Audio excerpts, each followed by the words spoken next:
Hey team, Patrick here. Welcome back to another video where in this lesson I'm going to show you some amazing techniques to deal with those high balls that get up and out of your strike zone when you're back at the baseline without just having to go further and further back, which puts you at a disadvantage in terms of your court position and having to generate all of the pace, which can be a nightmare situation that we've all been in.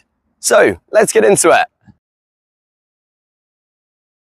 Now I will say it will be easier to deal with a high ball on the forehand compared to the backhand. We just have more freedom to hit our forehand from a higher strike zone and it will be easier to generate power. Where on our backhand, this will take a lot of strength and be lower percentage. So if possible, I would try and move around my backhand to play my forehand. And if this isn't possible, you could look at an option like a slice. But I will cover the high backhand specifically in a separate video. Another aspect to understand with this shot is unlike high balls taken at shoulder height or above from up inside the court, these balls at the back of the baseline should not be hit down. When my vantage point changes in terms of what I can see over the net, then my target has to change, even if I'm taking the ball at the same height. And if I aim too low from at the baseline, well then the ball is just going to go short or in the net. So if I can't see over the net, I do need a bit of top spin and height to still get that ball to go deep.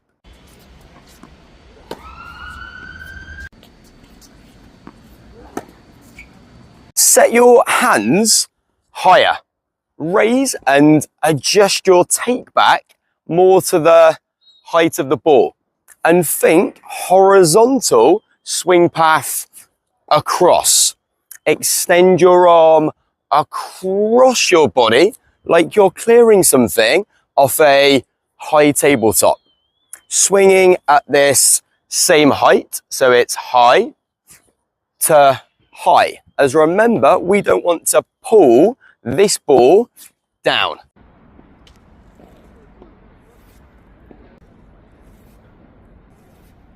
Allow the racket to rotate over from your shoulder. Then you can still hit up the back of the ball and create this top spin.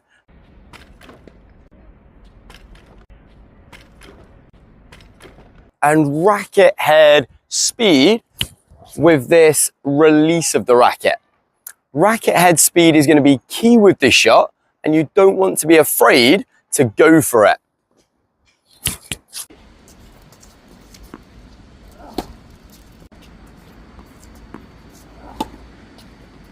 This more horizontal ball allows us to still create pressure on our opponent and build the point without it being too high risk for us due to this spin characteristic.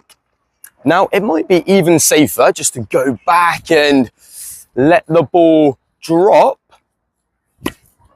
but then we get stuck in this endless cycle of defensive moon balls. When the racket is coming from low, below the ball, I can only hit this higher, loopier ball.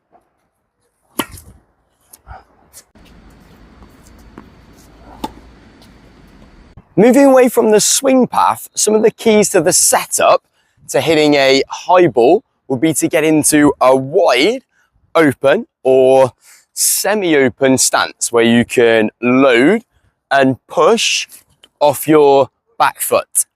Not jumping in an active way, but think explode up to the ball and let your feet do their thing. But you can't do that from a position where you're too closed.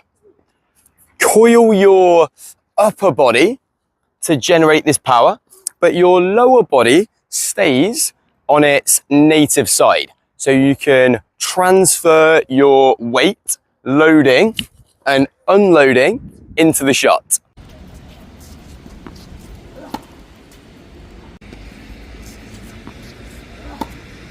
And on a higher ball, you need to stand further away. Think about it. Your racket forms a radius to the side of your body, and a contact at a lower height might be more comfortable here. But if I don't move my racket closer or further away, I simply raise my arm up. You can see now I start to look jammed. So I need to give myself that space. To deal with those balls that get slightly above shoulder height, as a right-hander, you can tilt your shoulders, your torso slightly to the left. This pulls your right shoulder up, giving you access to a higher contact point while maintaining your usual arm and racket structure. We're not changing the shot, just the setup. And you used to see this from Nadal all the time, which is why he was still able to drive through these higher contact point shots and generate that top spin. You can also turn the wrist. This raises the racket head above the level of the grip needed to around 2 o'clock on this clock face without me having to raise my hand. Now I've still got access to the big muscles like my shoulders, and again I can pull horizontally across my body. Right team, there you have it. Lots to practice to transform your ability to hit those high balls from the baseline. If this video has helped, please leave it a like and check out my other videos, such as how to put away a high short ball or other options for this shot, like the drive volley or taking the ball on the rise. Leave a comment down below, let me know what you think, and of course subscribe to the channel, so I'll see you on court in the next one. Cheers guys.